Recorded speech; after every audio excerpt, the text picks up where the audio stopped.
I buy and sell all cryptocurrency KYC token sale accounts. Okay, imagine you're just scrolling through your messages and boom, that advertisement pops up. Wild, right? Well, you actually don't even have to imagine it, because human identities, literally the digital essence of a person, are being openly and brazenly traded right now on everyday social apps. Welcome to a completely hidden digital economy. It's one that threatens the very foundation of how we establish trust online. Welcome to this explainer. Today, we are absolutely tearing apart the concept of digital trust. We're going to look really closely at how commodified identities are completely undermining it. I mean, we've got this massive system built to keep criminals out of the financial world, right? But today we're examining how an entirely new shadow market has figured out how to casually stroll right through the front door, facilitating massive fraud along the way. So, here's our roadmap for today. We're going to start with the illusion of digital trust, then head inside the shadow market. From there, we'll explore the broken assumption, figure out how to spot the red flags, and finally, look at fixing identity verification altogether. Let's just get right into it. All right, kicking things off with part 1, the illusion of digital trust. Okay, let's dive into this. KYC-as-a-service. What is it? Basically, it's a hidden market offering fully verified exchange or fintech accounts. But here's the kicker. A real, actual human actively rents out their identity for live verification just to bypass compliance and platform rules. I mean, really think about what that means. You aren't just buying a stolen password or some hacked database.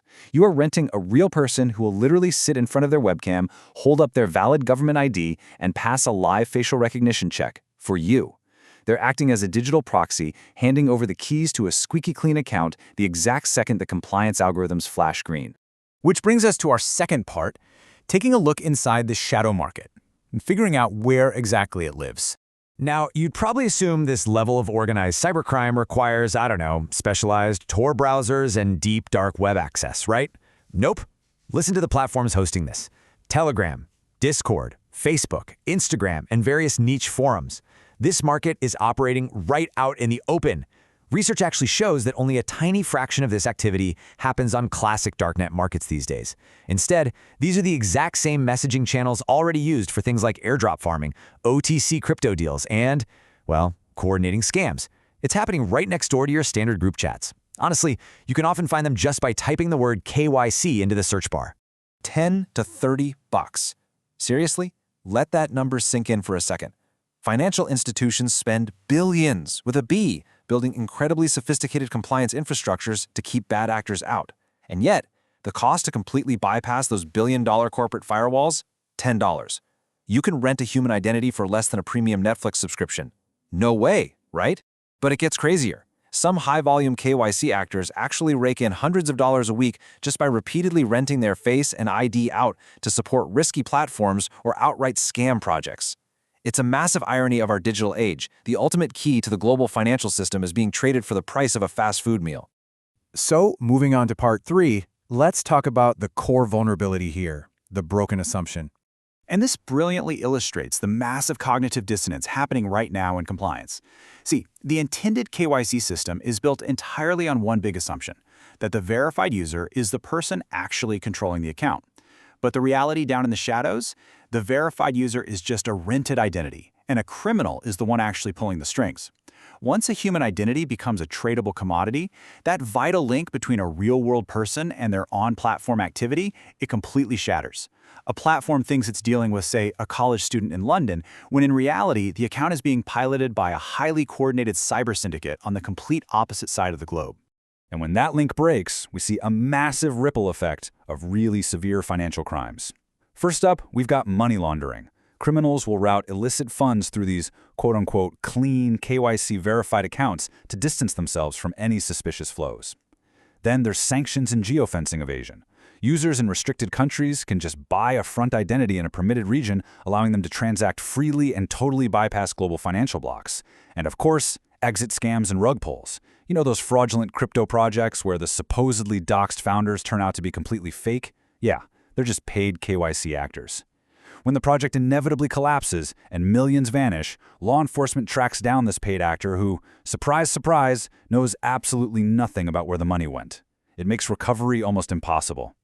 You know, a KYC check completed, quote-unquote, correctly at onboarding can actually provide a really dangerous false sense of security. especially if that account is just rented out right after. Regulated institutions are incredibly vulnerable right now if they only rely on that initial check at the front door.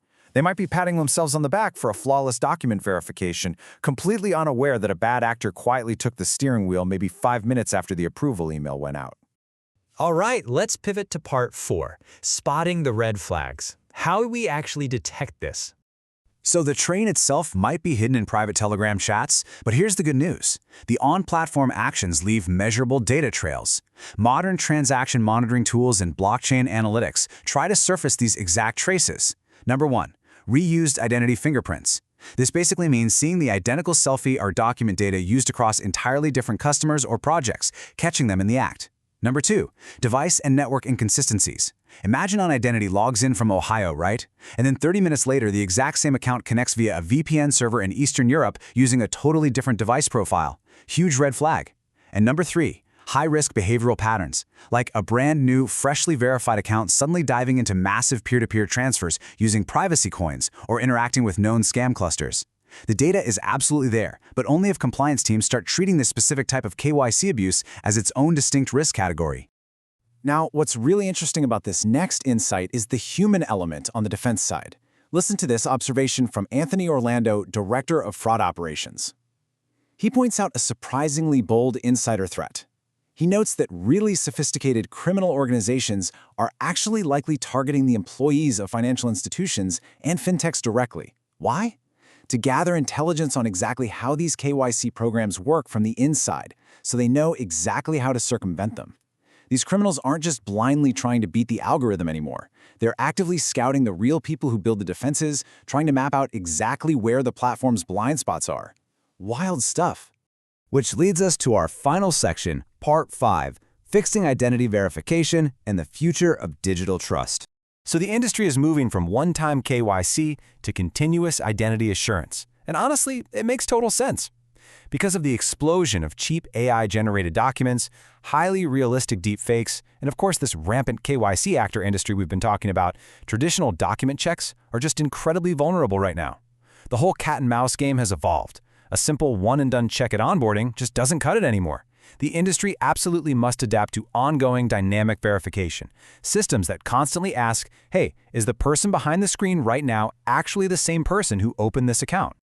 So the crucial point is, what does the actual path forward look like?